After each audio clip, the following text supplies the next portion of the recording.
नमस्कार विद्यार्थी मित्रों। आज हम हिंदी पाठ्य पुस्तक में अगले लेक्चर में हमने देखा था कि छठा जो पाठ था मेरी बीमारी श्यामा ने ले ली। तो उसी के बाद का जो टॉपिक है सातवां काव्य सूरदास के पद। सूरदास के पद के बारे में आज हम पढ़ेंगे।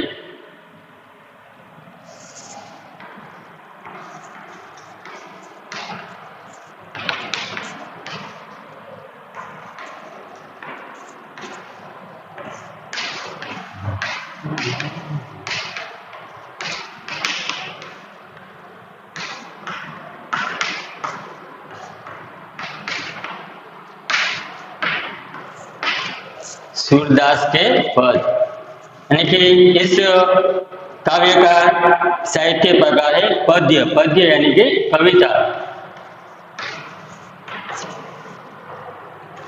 उसका कवि है सूरदास।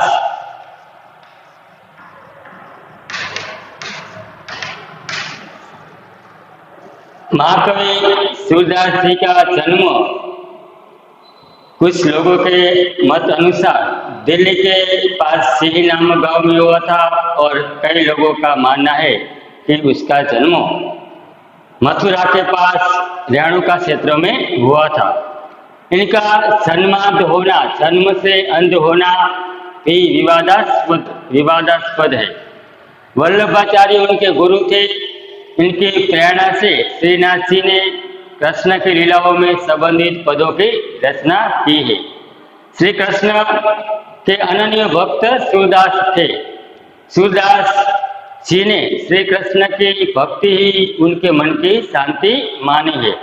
यहाँ सूरदास जी के दो पद दिए गए हैं। पहले पद में श्री कृष्ण से श्रेष्ठ कोई नहीं है और दूसरे पद में बाल कृष्ण की शोभा का वर्णन किया है। तो आज हम सबसे पहले सूरदास जी के जीवन के बारे में माहितगार होंगे। उसकी जो जीवन चरित्र की कहानी है उसकी नोट हम यहाँ पे लिखेंगे। आप भी अपने नोटबुक में सही तरीके से सूरदास जी के जीवन के बारे में जो मैं यहाँ पे लिखूंगा वही आपको लिखना है। सबसे पहले कवि परिचय।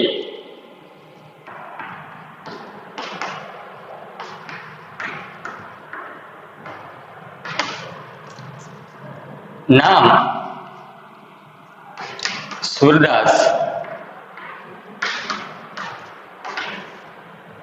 जन्म सन 1478 ईस्वी सन में। निधन सन 1573 ईस्वी सन में। जन्मस्थल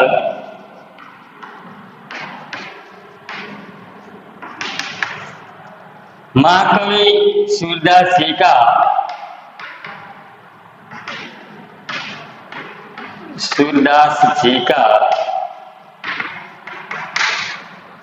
जन्म कुछ लोगों के अनुसार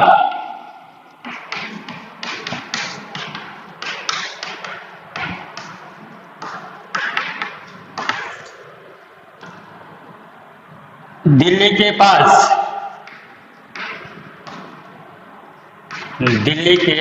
पास सिही नामक गांव में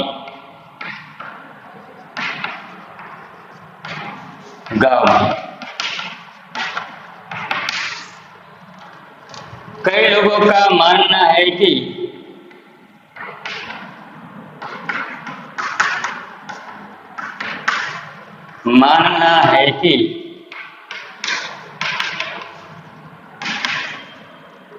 इनका जन्म मथुरा के पास रुकना या रेणुका क्षेत्र में हुआ था।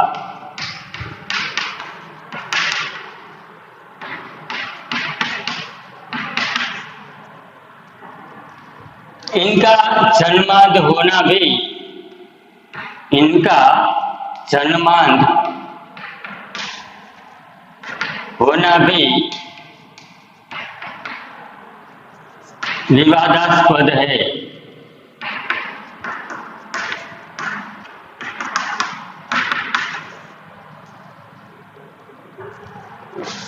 सूरदास जी के गुरु का नाम, इनके गुरु का नाम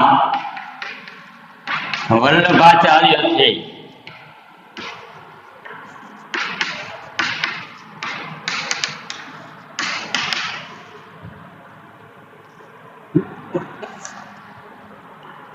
सूरदास जी कृष्ण के अनन्य भक्त थे। कृष्ण के अनन्य भक्त थे।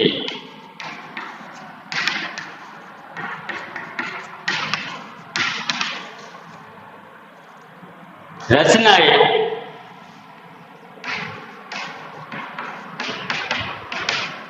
सूरदास जी की जो प्रमुख रचनाएं थी उसमें पहली सूरसागर, दूसरी सुरसारावली,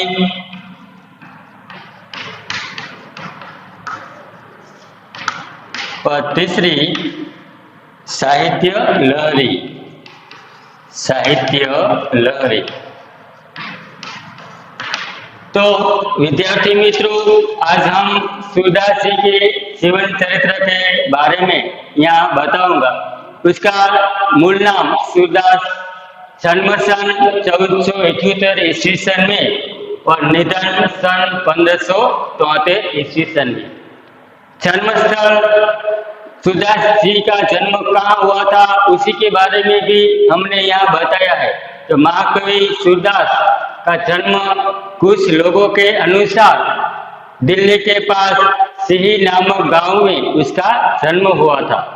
कुछ लोगों के मत अनुसार उसका जन्म दिल्ली के पास सिही नामक गांव में हुआ था, लेकिन उनका जन्म स्थल के बारे में भी विवादास्पद बातें हैं।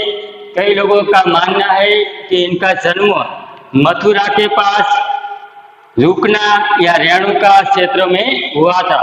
कई लोगों का मानना है कि सूरदास जी का जन्म दिल्ली के पास सिही नामक गांव में हुआ था, और कई लोगों का मानना है कि सूरदास जी का जन्म मथुरा के पास रेणुका या रुकना, दोनों इस क्षेत्र में कहीं एक ही जगह पर सूरदास जी का जन्म हुआ था। इनका जन्मांध होना, जन्म से अंध होना भी विवादास्पद बात है। कई लोगों ने माना है कि सूरदास जन्म से अंध नहीं थे, क्योंकि सूरदास जी की जो रचनाएं हैं, इस रचना में उन्होंने प्रत्यक्ष देखे बिना कोई बात संभव नहीं है। इसीलिए उन्होंने जो बात बताई है, कृष्ण की लीलाओं में उन्होंने जो वर्णन किया है, उसी में उन्होंने देखे बिना, जो प्रत्यक्ष देखे बिना किसी बात का वर्णन करने का कोई मतलब नहीं है। इसलिए कई लोगों ने जन्मांध होने के बारे में भी विवादास्पद बातें बताई है, लेकिन सूरदास जी ने खुद, उन्होंने स्वयं कहा है कि वे जन्म से अंध थे। भक्त, इनके गुरु का नाम वल्लभाचार्य थे। सूरदास जी का जो गुरु था वल्लभाचार्य, उन्होंने सूरदास जी को अपना शिष्य बनाया, और वल्लभाचार्य ने सूरदास जी को भगवत गीता का गायन सिखाया, और इसीलिए सूरदास जी के गुरु का नाम वल्लभाचार्य थे। वो ज्यादा से ज्यादा कृष्ण लीलाओं की बातें सूरदास जी ने की है। श्री कृष्ण के अनन्य भक्त थे सूरदास। श्री कृष्ण की भक्ति ही उनके मन को शांति देती थी। यहाँ सूरदास जी के दो पद दिए गए हैं। पहले पद में श्री कृष्ण से कोई श्रेष्ठ नहीं, और दूसरे पद में बाल कृष्ण की शोभा का वर्णन किया गया है। पहले पद में हम देखते हैं तो सूरदास के लिए देवी देवताओं में श्री कृष्ण ही सर्वोत्तम है। सूरदास जी ने बताया है कि हमारे विश्व दुनिया जगत में देवी देवताओं में सर्वश्रेष्ठ कृष्ण भगवान है। वे गंगा जल के समान निर्मल है, वे ही कमल रस के समान है। सूरदास का मन उस भंवरा रूपी रस को छोड़कर अनिल की इच्छा नहीं करेगा। दूसरे पद में बाल कृष्ण की शोभा का वर्णन किया गया है। आंगन में मक्खन का पात्र लिए घुटनों के बल पर चलते हुए कृष्ण की छवि देखने को मिलती है। उनके कोमल गाल, चंचल आंखें और गौरवतन से तिलक, सुशोभित उनका मस्तक, कंठ में झूलती माला, ये सब अत्यंत आकर्षक है। श्री कृष्ण के बाल रूप की यह सभी अत्यंत दुर्लभ है। इस प्रकार सूरदास जी ने बाल कृष्ण का जो वर्णन किया है, इस वर्णन में श्री कृष्ण की बात को अधिक महत्व दिया है। तो सबसे पहले हम इस काव्य जो पद है उस पद की समझौती देने जाएंगे। सबसे पहले मैं पद का गान करूंगा, वो आप शांति से सुनेंगे। तो सूरदास जी ने पहले पद में कृष्ण से श्रेष्ठ कोई नहीं है, इसी वैसी बातें बताई है। तो मैं इस काव्य का गान करूंगा। मेरो मन अनंत कहाँ सुख पावे, मेरो मन अनंत कहाँ सुख पावे। जैसे उड़ी जहाज को पंछी फिर जहाज पर आवे रे, मेरो मन अनंत कहाँ सुख पावे, मेरो मन अनंत कहाँ सुख पावे। कमल नैन को छोड़ी मातम और देव को ध्यावे, मेरो मन अनंत कहाँ सुख पावे। परम गंगा को छोड़ी पियासो दुर्मति कूप खनावे, मेरो मन अनंत कहाँ सुख पावे।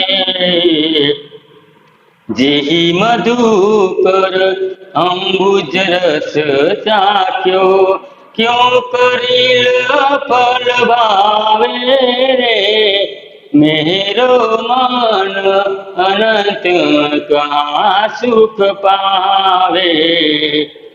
सूरदास प्रभु कामधेनु ताजी, शेरी कौन दुहावे रे, मेरो मन अनंत कहाँ सुख पावे।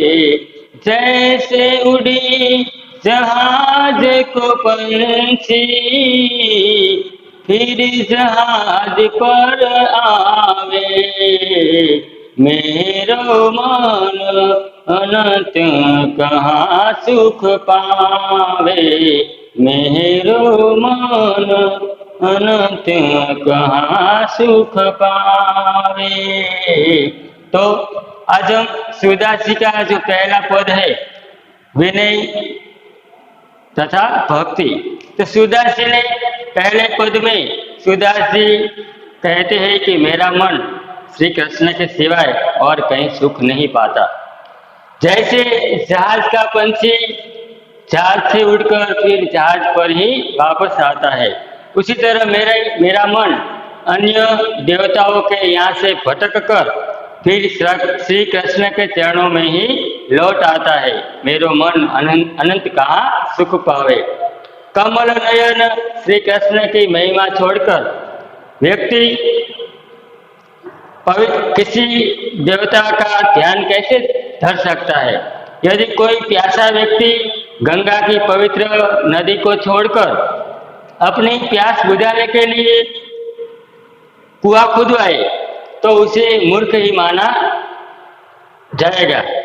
जिस भौरे ने कमल रस का स्वाद चख लिया हो उसे करेल यानी कि कंटे का फल क्यों भाता, क्यों अच्छे लगेगा।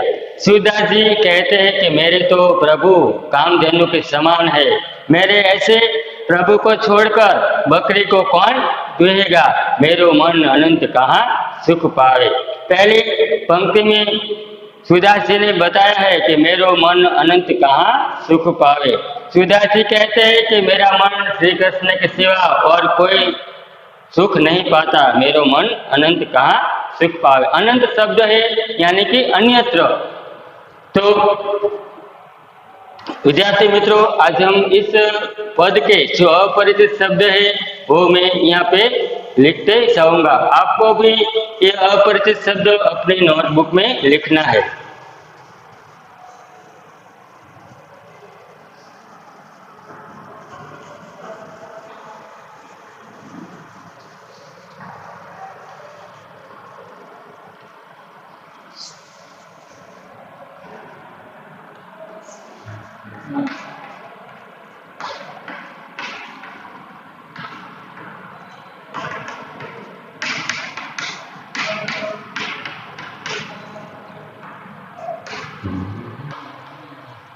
पहला शब्द है अनंत।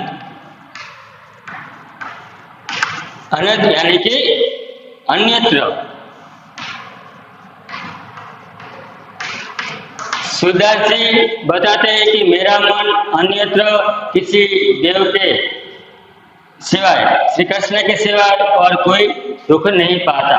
जैसे उड़ी जहाज को पंछी फिर जहाज पर आवे, जैसे जहाज का पंछी जहाज से उठकर पुनः वापस जहाज पर आता है, वैसे मेरा मन अन्यत्र किसी देवी देवताओं के चरणों में सुख नहीं पाता। मेरा मन जहाज के पंछी जैसा है, जैसे जहाज से उठकर फिर पुनः जहाज पर आता है, वैसे ही मेरा मन बार बार श्री कृष्ण के प्रति मन लगाव देता है। उसी तरह मेरा मन अन्य देवताओं के यहाँ से भटककर श्री कृष्ण के चरणों में लौट आता है। जैसे जहाज का पंछी जहाज से उठकर फिर जहाज पर वापस आता है, वैसे सूरदास जी बताता है कि मेरा मन जहाज का पंछी जैसा है। कमल नयन को छोड़ी महात्म और देव को ध्यावे। कमल नयन यानी कि कमल जैसे नेत्र वाले।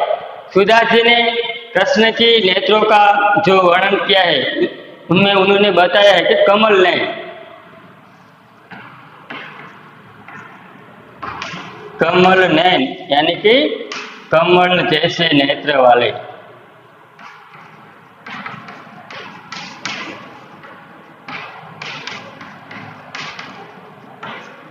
सूरदास जी ने कृष्ण को कमल जैसे नेत्र वाले बताया है। कमल नयन यानी कि श्री कृष्ण की जो आंखों का वर्णन किया गया है, इसी की बात कमल नयन को छोड़ी साड़ी यानी कि छोड़कर।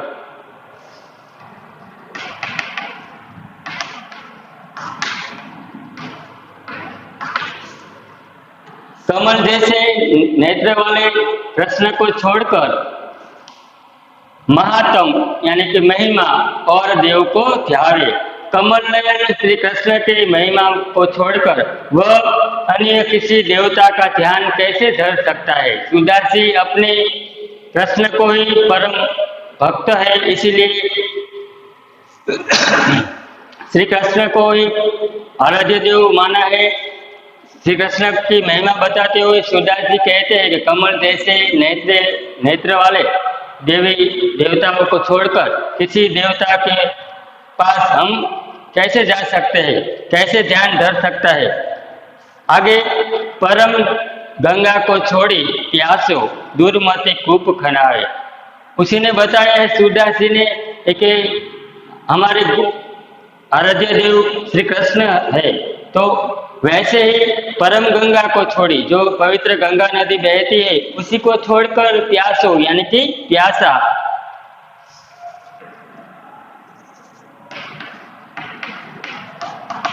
यानी कि प्यासा। दुर्मति कूप खनावे, दुर्मति यानी कि मूर्ख। पवित्र गंगा नदी अपने पास ही बहती होती है, तो जो दुर्मति होते हैं, जो मूर्ख व्यक्ति होते हैं, वही कूप खनावे। कूप यानी कि कुआं, दुर्मति शब्द यानी कि मूर्ख, कूप यानी कि कुआ, खनावे यानी कि खुदवावे।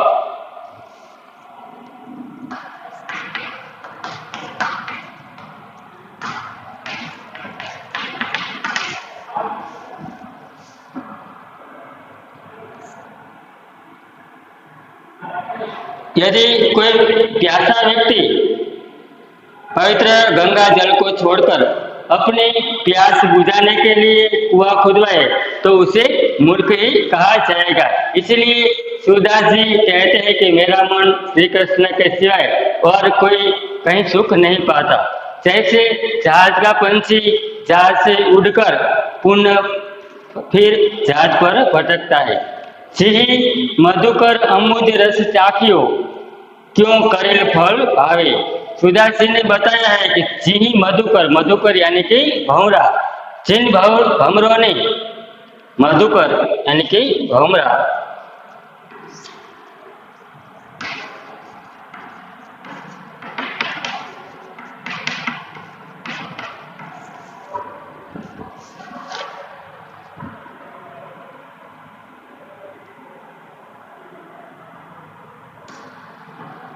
जिस भंवरे ने कमल के रस का स्वाद चख लिया है, अम्बुज यानी कि कमल,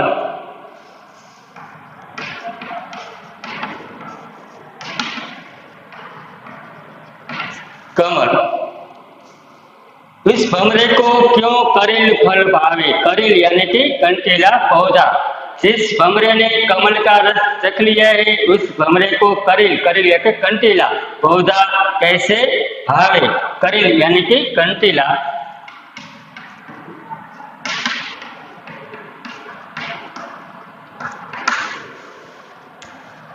जिस भंवरे ने कमल के रस का स्वाद चख लिया है उसे करेल का फल कैसे अच्छा लगेगा। सूरदास जी दिखाते हैं कि जिस भंवरे ने कमल का रस अमृत रस चख लिया है उसको करेल फल क्यों भावे, मेरा मन अनंत कहाँ सुख पावे। सूरदास प्रभु कामधेनु तजी शेरी कौन दुहाए। सूरदास जी कहते हैं कि मेरे प्रभु तो कामधेनु जैसे है। कामधेनु यानी कि गाय, देवलोक की गाय, कामधेनु એટલે देवलोक की गाय।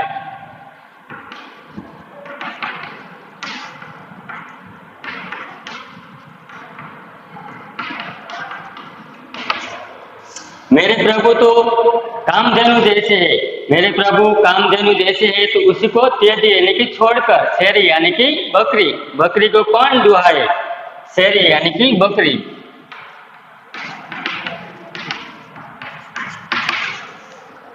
तो पहला जो पद है इसमें विनय और भक्ति की बात की गई है। श्री कृष्ण से श्रेष्ठ कोई नहीं। सूरदास जी कहते हैं कि मेरा मन श्री कृष्ण के सिवाय और कहीं सुख नहीं पाता।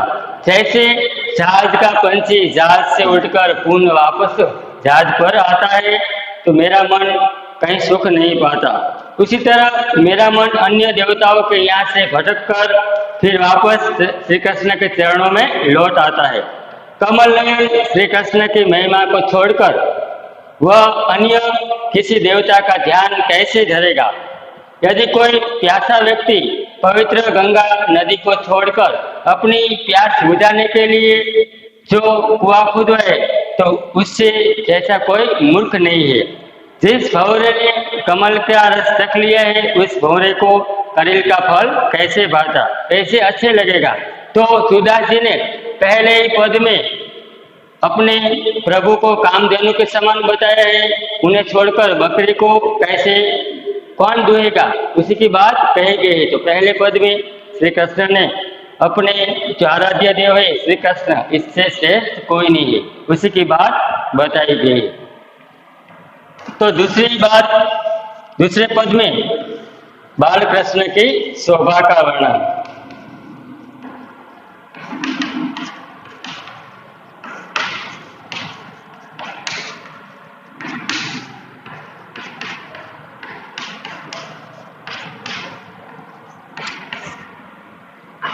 पहले में श्री कृष्ण से श्रेष्ठ कोई नहीं।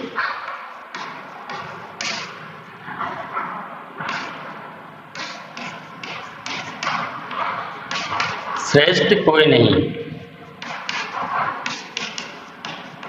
पहले पद में बताया कि श्री कृष्ण से श्रेष्ठ कोई नहीं। दूसरे पद में हम देखेंगे सुदास जी ने बाल कृष्ण का जो बचपन है, बाल कृष्ण की बचपन की जो शोभा का वर्णन है उसी के बारे में बताया है।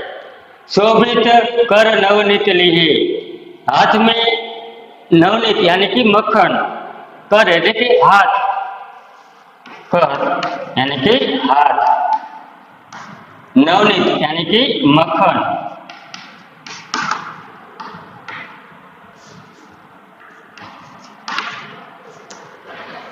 हाथ में मक्खन लिए हुए बाल श्री कृष्ण अति सुंदर लग रहे हैं। घुटुरूनी चलन रेणु, बाल कृष्ण अपने घुटनों के बल पर चल रहे हैं। जब कृष्ण छोटा था तो उसी की बात सुदास जी ने बताई है कि शोभित कर नवनीत लिए, अपने सुंदर हाथ में मक्खन लिए हुए बाल कृष्ण चल रहे हैं, वे घुटनों के बल पर चल रहे हैं।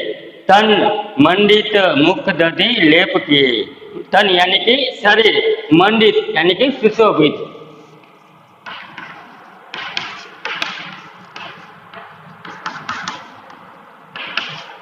मंडित यानी कि सुशोभित। उनके शरीर पर धूल लगी हुई है और मुख में मक्खन लगा हुआ है। उनके जो मुख है उन पर मक्खन लगा हुआ है। उनके आगे चारु कपोल, चारु यानी कि सुंदर, कपोल यानी कि गाल, लोल यानी कि चंचल, लोचन यानी नेत्र, गोरोचल यानी कि पीड़ा द्रव्य जो कपाल पे तिलक किया हुआ है। चारु कपोल लोल लोचन गोरोचन तिलक दिए।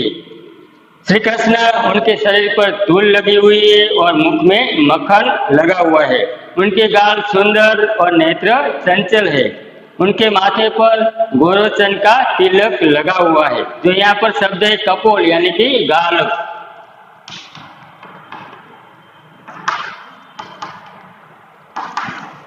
आगे लोचन यानी कि नेत्र,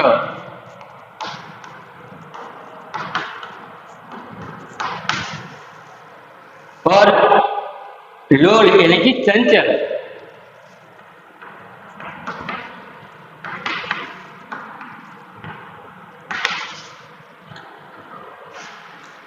गोरोचन यानी कि पीला द्रव्य जो तिलक लगाने में हम यूज करते हैं, गोरोचन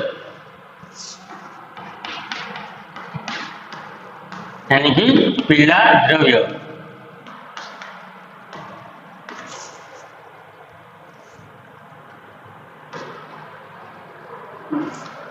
उनके गाल सुंदर और नेत्र चंचल है। उनके माथे पर गोरोचन का पीला द्रव्य तिलक लगा हुआ है। आगे लट लट कनी, उनके सिर के जो बाल है वो लटकनी, लट लटकनी, उनके सिर के दोनों ओर लटे झूल रही है।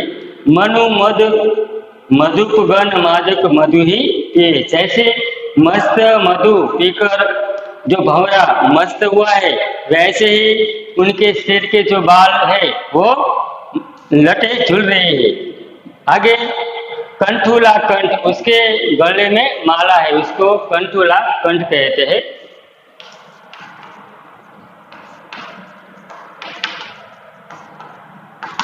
माला, गले की जो माला है उसे कंठूला कंठ कहते हैं। वज्र यानी कि साथी, केहरी निक राजत रुचिर ही, मस्त मधु पीकर मस्त हुए भंवरों के समान, गले में पहनी हुई माला, चांदी की चौकिया, बघन खा, बाघ के नख और बजूटी माला हृदय, उनके हृदय पर सुशोभित हो रही है। आगे धन्य सूर एको पल दही सुख का सत कल्प दिए। सूरदास जी कहते हैं कि बालकृष्ण की इस छवि को देखने के लिए, सुख पाने के लिए जो अवसर मिल जाए तो मेरा जीवन धन्य हो जाए, फिर 100 कल्प तक जीने का कोई अर्थ नहीं है। सत यानी कि 100, धन्य सूर एको पल। सूरदास जी कहते हैं कि एक पल जो मुझे देखने का अवसर मिल जाए तो मेरा 100 कल्प यानी कि 4,32,00,000 वर्ष की अवधि, 100 कल्प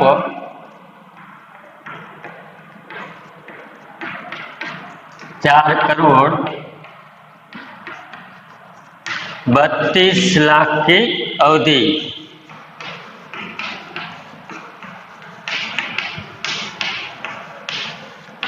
तो सूरदास जी ने बताया है, सूरदास जी कहते हैं कि बाल कृष्ण की इस छवि को देखने का सुख एक पल के लिए मिल जाए तो भी जीवन हमारा धन्य हो जाए, फिर 100 कल्प तक जीने का कोई अर्थ नहीं है। सूरदास जी ने इस पद में शोभित कर नवनीत लिए, यानी सुंदर हाथों में मक्खन लिए हुए बालकृष्ण घुटुरुनी चलन रेणु वे घुटनों के बल पर चल रहे हैं। उनके सिर पर धूल लगी हुई है और मुख में मक्खन लगा हुआ है।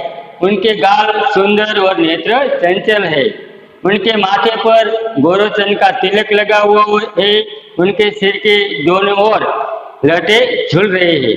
वे मस्त मधु पीकर मस्त हुए भौरों के समान लग रहे हैं। इसी तरह सूरदास जी कहते हैं कि बालकृष्ण की इस छवि का सुंदर सुख एक पल के लिए मिल जाए तो हमारा जीवन धन्य हो जाए, फिर 100 कल्प जीने का कोई अर्थ नहीं। तो आज हमने देखा कि पहला जो पद है श्री कृष्ण से श्रेष्ठ कोई नहीं, और दूसरे पद में बालकृष्ण की शोभा का वर्णन बताया है। तो विद्यार्थी मित्रों, आज हम इस लेक्चर में सूरदास के पद के बारे में जो समझूती दी, तो आगे के लेक्चर में हम अगले जो टॉपिक है उसके बारे में चर्चा करेंगे। अस्तु, जय हिंद।